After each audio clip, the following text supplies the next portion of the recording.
अपने मन की बात बताऊं, इनमें बालकों का कोई दोष नहीं होता है। बैल जानते हो? बैल, बैल को जानते हो? जब तक महाराज वो काम करता है, गौर से सुनना मेरी बात को, एक बैल को आप जानते होगे, जब तक वो बोझा ढोता है तो हम उसकी खूब सेवादारी करते हैं। दांत घिसे और खुर घिसे, कंधा बोझ न लेह, ऐसे बूढ़े बैल को कौन बांध बुस देह। महाराज मैंने देखा है कि जब दादाजी पैसा लेकर के आते हैं तो नन्हे नन्हे बालक भागते हैं कि दादाजी आ गए, दादाजी आ गए, दौड़ लगा देते हैं।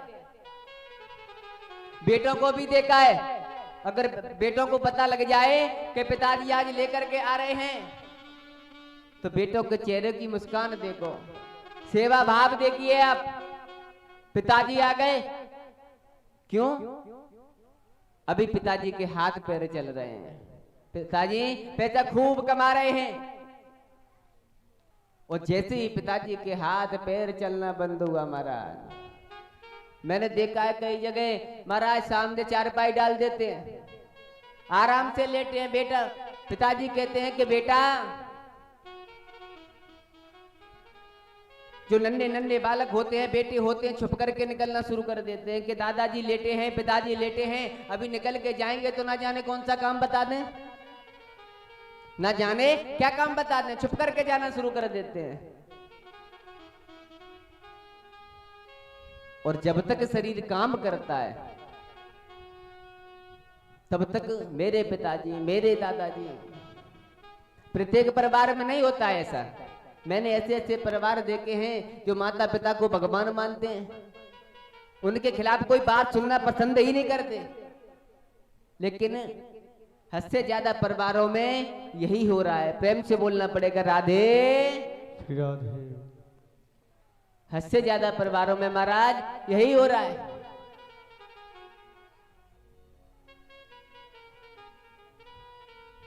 तो अगर घर में हम कोई भी कार्य करें, अगर हमारे माता पिता जीवित हैं तो उनकी सलाह लेनी चाहिए कि पिताजी हम ये काम करने के लिए जा रहे हैं, बताइए कैसा रहेगा। अपने पिताश्री से पूछना चाहिए। नारद जी कहते हैं कि सबकी बुद्धि को बिगाड़ दिया है, कोई सुनना पसंद नहीं करता। और तो महाराज छोड़िए, मैं पुष्कर गया, प्रयाग गया, काशी गया, वहां जा जा करके मैंने देखा, लेकिन जैसे ही मैं वृंदावन में आया, जैसे ही मैं वृंदावन में आया तो एक नव युवती यमुना के किनारे बैठे बैठे विलाप करने में लगी हुई है, रोने में लगी है। एक नव युवती, उसकी गोद में दो जर्जर अवस्था से मूर्छित व्यक्ति पड़े हुए हैं, वृद्ध बूढ़े। मैं बगल से निकल करके जा रहा था, रुदन करने में लगी थी, रोने में लगी थी। जब उसने मुझे निकलते हुए देखा तो आवाज लगाई। जब मैं बगल से निकला तो उस युवती ने मुझे आवाज लगाई, वो साधो चढ़म तिष्ठ मश्चिंता मपिनाशय। हे साधु, एक क्षण के लिए तुम मेरे पास आ जाओ, एक क्षण के लिए रुक जाओ। नारद जी ने देखा कि युवती कौन है और विलाप करने में लगी है, रोने में लगी है। नारद जी पास में गए, नारद जी पास में जाते हैं कि देवी आप कौन हैं, क्यों रोती हैं, क्यों विलाप करती हैं, आप कौन हैं? वो देवी कहती है, अहम भक्ति रीति ख्याता इमौ में तनयो मतौ, ज्ञान वैराग्य नामानो काल योगे नजर जरो। अहम भक्ति रीति ख्याता, मैं भक्ति हूं, मैं भक्ति हूं। और जो मेरी गोद में जर्जर अवस्था से जो वृद्ध, जो बूढ़े, दो मूर्छित व्यक्ति पड़े हैं ना, ये मेरे बेटे हैं। नारद जी ने देखा, जैसे ही सुना कि माँ है नव युवती है और बेटे बूढ़े हो गए, माँ अभी नव युवती है और बेटे वृद्ध हैं। भक्ति महारानी कहती, प्रभु हमने तो सुना है कि जिस वक्त को आपके दर्शन हो जाते हैं उसका कल्याण हो जाता है, आप ही मार्गदर्शन करिए। अब तो महाराज नारद जी वहीं बैठ जाते हैं कि आप चिंता ना करिए, मैं कोई ना कोई साधन अवश्य प्रदान करूंगा, कोई ना कोई साधन अवश्य ढूंढूंगा। नारद जी ने महाराज खूब प्रयास किया, गीता जी का पाठ सुनाया, गीता पाठे मुहुर्मु। जब तक गीता जी का पाठ सुनावे नारद जी, वो दोनों मूर्छित व्यक्ति खड़े हो जाएं और जैसे ही गीता के पाठ को बंद करें महाराज वो फिर से मूर्छित हो जाएं। नारद जी चिंतित होने लगे कि बात क्या है, मैं गीता का पाठ सुनाता हूं, जब तक तो सुनते हैं तब तक तो बैठे रहते हैं, और जैसे ही बंद कर देता हूं ये फिर से मूर्छित हो जाते हैं, ये मूर्छित हो जाते हैं। सनत कुमार महाराज नारद जी की बातों को सुन रहे हैं बड़े प्रेम से।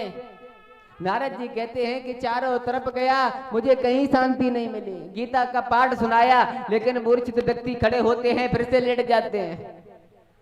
आप भगवान बड़े बड़े विद्वानों के पास में गया, बड़े बड़े संतों के पास में गया, लेकिन किसी ने कोई जवाब नहीं दिया। सनत कुमार कहते हैं कि नारद जी अब आप बिल्कुल ठीक जगह पर आ गए हो। यहाँ तो हर वक्त सत्संग होता रहता है, यहाँ तर्क कुतर्क की कोई बात ही नहीं है, यहाँ तर्क कुतर्क की कोई बात नहीं है। एक बार हम कथा कर रहे थे, एक सज्जन आए और वो हमसे कहते हैं कि महाराज आपके जो कन्हैया हैं, आपके जो कन्हैया हैं उन्होंने इतने विवाह क्यों किए। मैंने भैया ये तो वही बता सकते हैं, उन्हीं से पूछ के आओ, मैं नहीं बता सकता हूं कि भैया क्यों शादी की इतनी। एक भक्त होता है ना, उसका चेहरा बता देता है कि ये पात्र है, ये कुछ जानना चाहता है। लेकिन तर्क कुतर्क वालों की आज की दुनिया में कमी नहीं है, तर्क कुतर्क वालों की भैया आज की दुनिया में कमी नहीं है। तो नारद जी की बात को जब सुना तो सनत कुमार कहते हैं कि आप जिज्ञासु हैं, आप जानना चाहते हैं, हम आपको बताएंगे कि उनका कल्याण कैसे होगा, उनका कल्याण कैसे होगा। अब तो महाराज जैसे ही कहा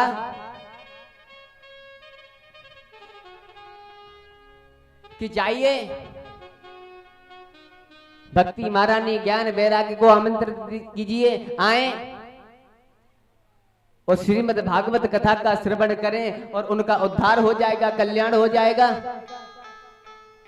नारद जी कहते हैं प्रभु एक बात समझ नहीं आई, मैंने भागवत जी का सार, अन्य शास्त्रों का सार गीता, मैंने उसका पाठ सुनाया, जब उससे कोई प्रभाव नहीं पड़ा तो आपकी इस भागवत कथा से क्या हो जाएगा। कि नहीं जाइए, आप बुलाइए। महाराज सभी को आमंत्रण दिया कि आप आए, आपके लिए हम कथा करा रहे हैं, आपके लिए हम कथा करा रहे हैं। भक्ति ज्ञान वैराग्य के लिए महाराज आसन डाल दिया गया कि आप आए और आकर की कथा को सुने। सनत कुमार महाराज जैसे ही व्यास गद्दी से उपदेश देते हैं कि संसार में व्यक्ति आया है, अगर कोई व्यक्ति पाप करता है और उसको एहसास हो जाता है कि हमसे पाप हुआ है, अगर वो भी 7 दिन बैठ करके कथा सुन ले तो उसकी भी शुद्धि हो जाती है, उसकी भी मुक्ति हो जाती है। शरत कुमार कहते हैं कि जो लोग बड़ पद्धति वाले होते हैं, माँ किसी और बिरादरी की, पिता किसी और बिरादरी के, अगर वो भी 7 दिन तक बैठ करके कथा को सुन ले तो महाराज उनकी भी शुद्धि हो जाती है। तीसरी बात में कहते हैं शरत कुमार कि इन बातों को भी छोड़िए। जो व्यक्ति जीवन पर्यंत पाप करता है, माता पिता की सेवा नहीं की, जीवन पर्यंत पाप करता रहा, क्रोधाग्नि में जलता रहा, वो भी अगर कथा को सुन ले उसका भी कल्याण हो जाता है। लास्ट में सनत कुमार कहते हैं कि इन बातों को भी हटाइए। जो व्यक्ति जीवन पर्यंत पाप करे और पाप करते करते मर जाए और मरने के बाद भूत प्रेत बन जाए, अगर वो भी 7 दिन तक कथा को सुन ले तो उनका भी उद्धार हो जाता है। प्रेम से बोलना पड़ेगा राधे। अगर वो भी 7 दिन बैठ के कथा को सुन ले तो उसका भी कल्याण हो जाता है। जैसे इस बात को कहा तो नारद जी ने रोक दिया कि महाराज अब तक तो आपकी बातें सब समझ में आई कि जो व्यक्ति जीवन पर्यंत पाप करता है कथा को सुन ले तो उसका कल्याण हो जाता है, मन शुद्ध हो जाता है। लेकिन अभी जो आपने एक बात कही है कि व्यक्ति पाप करते करते मर जाए, मरने के बाद भूत प्रेत बन जाए और वो भी कथा को सुन ले तो कल्याण हो जाता है, मुक्ति हो जाती है, ये कुछ समझ में नहीं आया। ये हमारे कुछ समझ में नहीं आया। सनत कुमार कहते हैं कि मैं तुम्हें एक ऐसा प्रसंग सुनाता हूं जो संसार के हित के लिए है, संसार के कल्याण के लिए है। तुंगभद्रा नदी के किनारे महाराज एक छोटा सा गांव था। उस गांव के अंतर्गत, उस नगर के अंदर महाराज एक पंडित जी महाराज रहते थे। एक पंडित जी महाराज रहते थे जिनका नाम आत्मदेव था। गौर से सुनिएगा। घर घर पूजा पाठ करने के लिए जाते थे, विद्वान थे, लेकिन जो बुद्धि थी ना थोड़ी लोभमयी थी। घर में किसी भी बात की कमी नहीं थी, अपार पैसा था। घर में किसी भी बात की कोई कमी नहीं थी।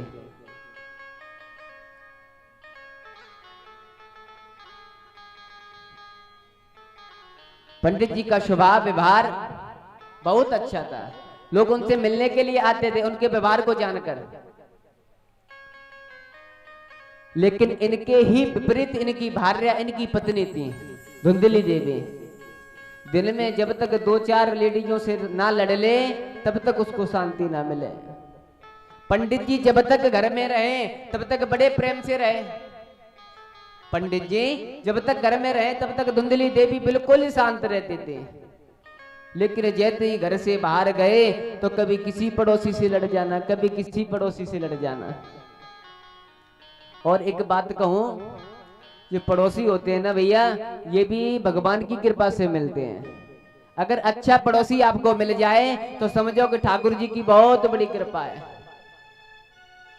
मैंने ऐसे परिवारों को देखा है, रोज की लड़ाइयां, रोज की महाराज किचकिच। अच्छे इंसान होते हैं वो मकान बेच करके चले जाते हैं।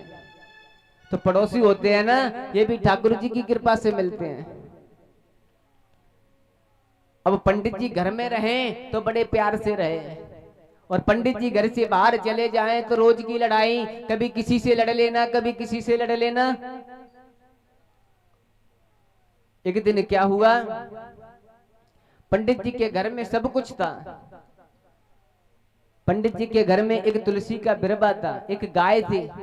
महाराज नित्य सेवा करते थे पंडित जी महाराज। एक दिन पंडित जी महाराज तुलसी के बिरबा को जल चढ़ा रहे थे, जल सींच रहे थे। एक पड़ोसी ने देखा कि पंडित जी महाराज रोज जल चढ़ाते हैं, तुलसी मैया की रोज सेवा करते हैं, लेकिन ये कभी हरी भरी नहीं होती, ये सूख जाती हैं। ये कभी हरी भरी नहीं होती हैं, सूख जाती हैं। और मैंने ध्यान किया है कि पंडित जी के घर में एक गाय है, कई वर्षों से सेवा करते चले आ रहे हैं, उसके भी कोई बछड़ा या बछिया नहीं है। इन बातों को भी छोड़िए, मैंने तो यहां तक देखा है कि पंडित जी की शादी को कई वर्ष हो गए,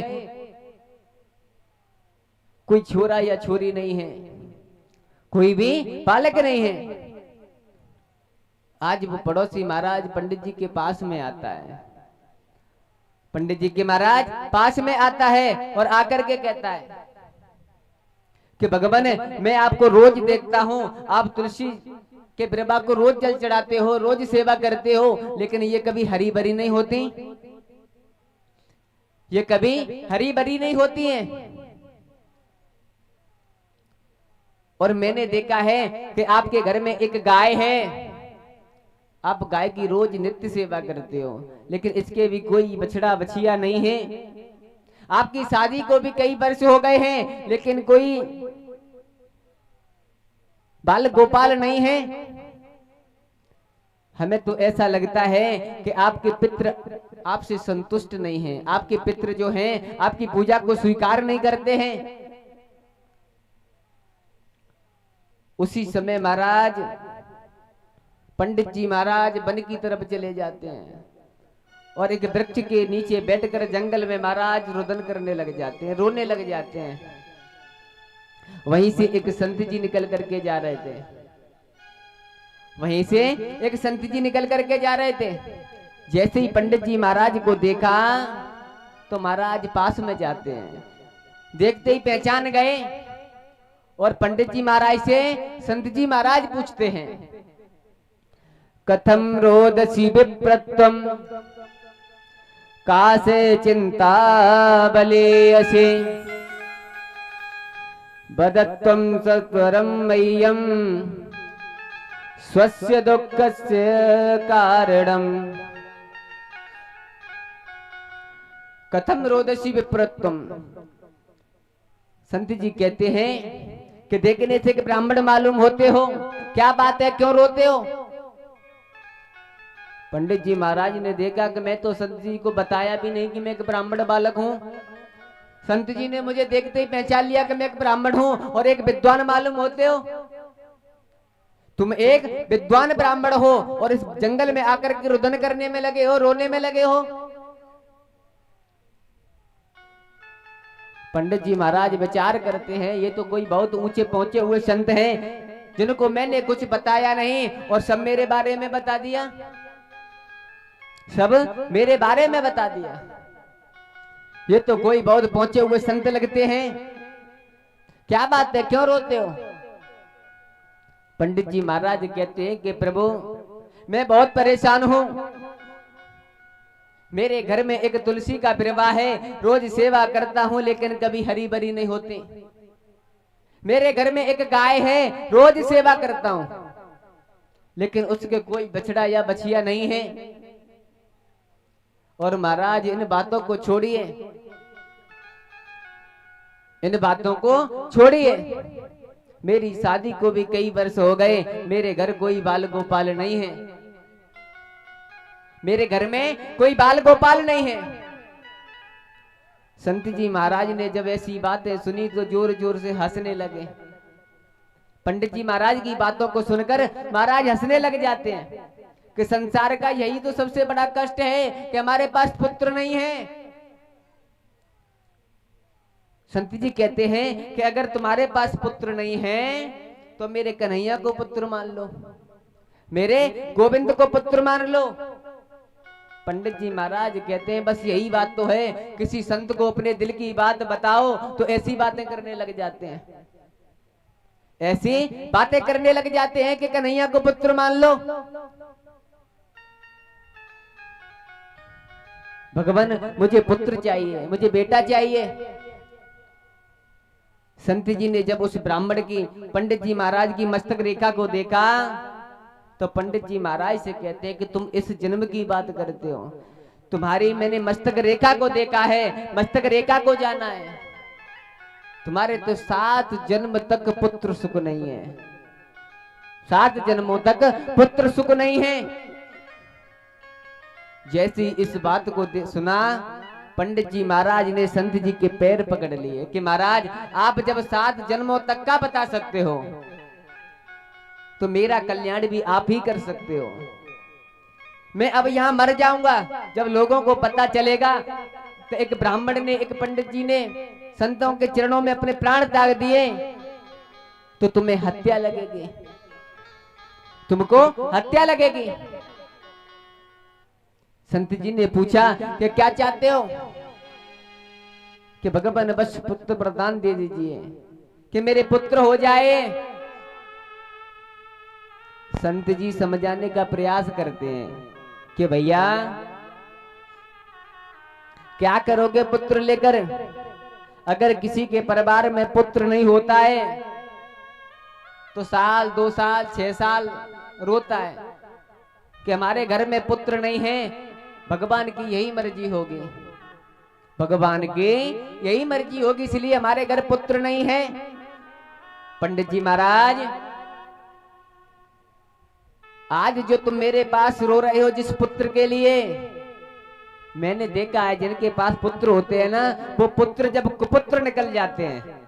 आज तुम मरने को तैयार बैठे हो ना, मैंने ऐसे लोगों को भी देखा है कि पुत्र हैं 1 नहीं 4, और जब वो कुपुत्र निकल जाते हैं तो वो इंसान एक दिन नहीं मरता है, हर रोज उसे मरना पड़ता है, हर रोज उसे मरना पड़ता है। आज तुम मरने के लिए यहाँ आए हो, कल कहीं ऐसा ना हो कि पुत्र घर में हो जब भी तुम मरने के लिए जाओ कि मुझे कुछ नहीं पता है, मुझे तो बस पुत्र प्रदान दे दीजिए, अपना आशीर्वाद दे दीजिए।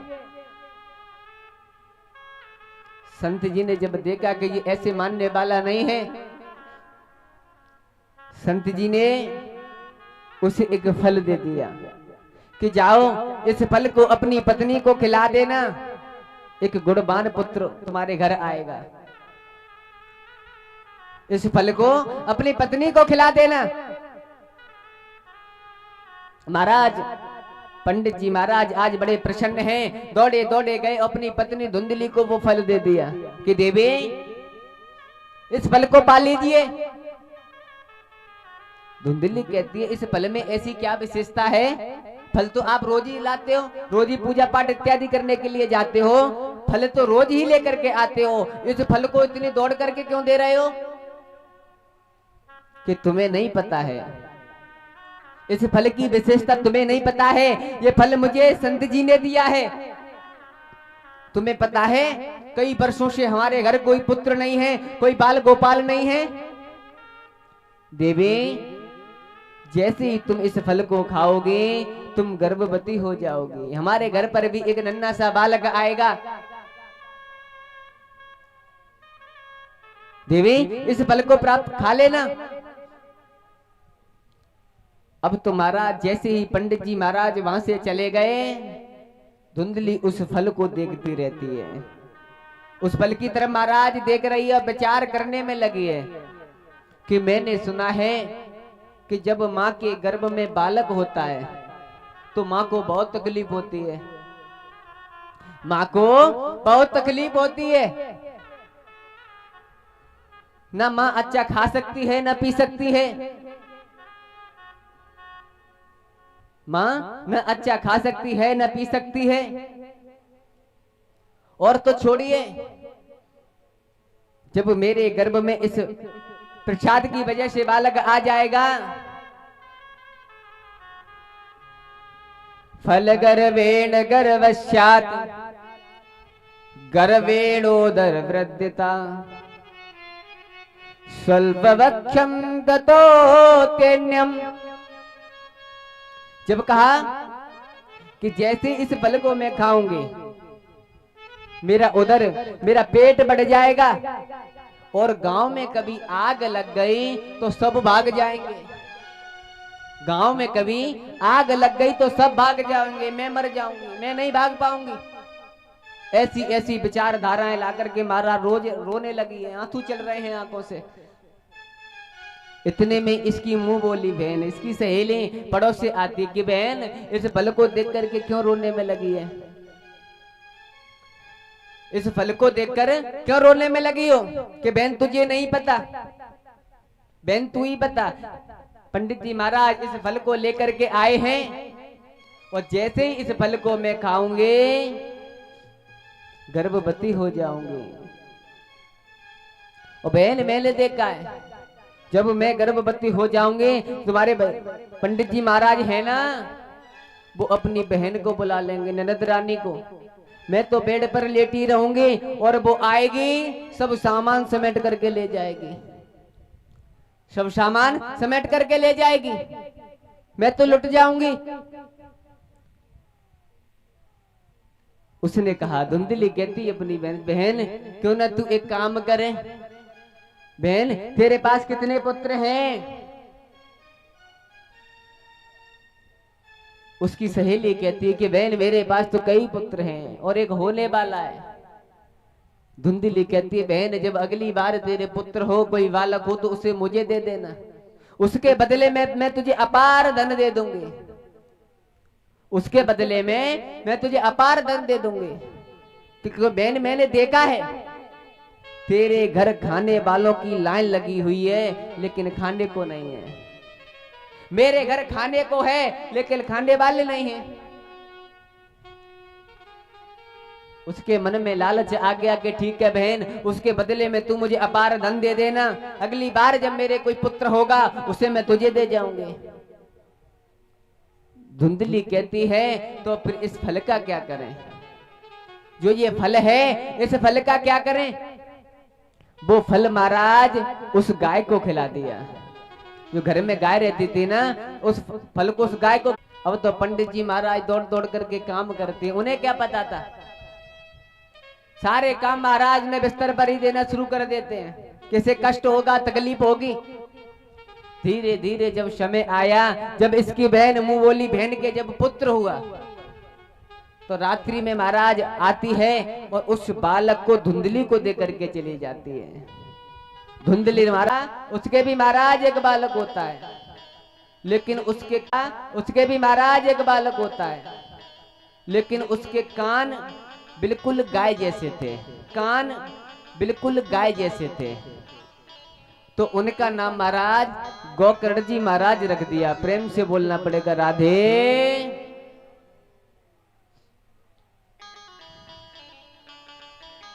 आज आत्मदेव जी महाराज विचार करते हैं कि हमारे घर पुत्र आया है, क्यों ना इसका नामकरण संस्कार कर लें।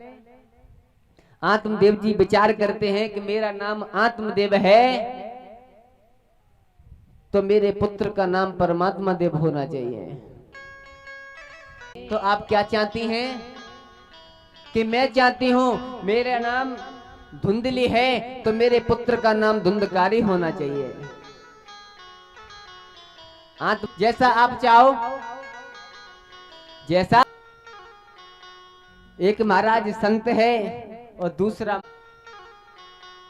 एक महाराज संत है और दूसरा महाराज बहुत बड़ा दैत्य है, दैत्य प्रकृति स्वभाव का इंसान है। दोनों बालक जब धीरे। और एक बात आपको बताऊं, जिस घर में इकलौता पुत्र है उन माता पिता को बहुत सावधानी बरतनी चाहिए। इकलौता पुत्र है, माँ का स्नेह है, पिता का प्यार, इकलौता है, सब किसके लिए है? आज हमने जो कमाया है सब इसी का तो है। मन में जो मांगा दिला दिया, ध्यान नहीं दिया।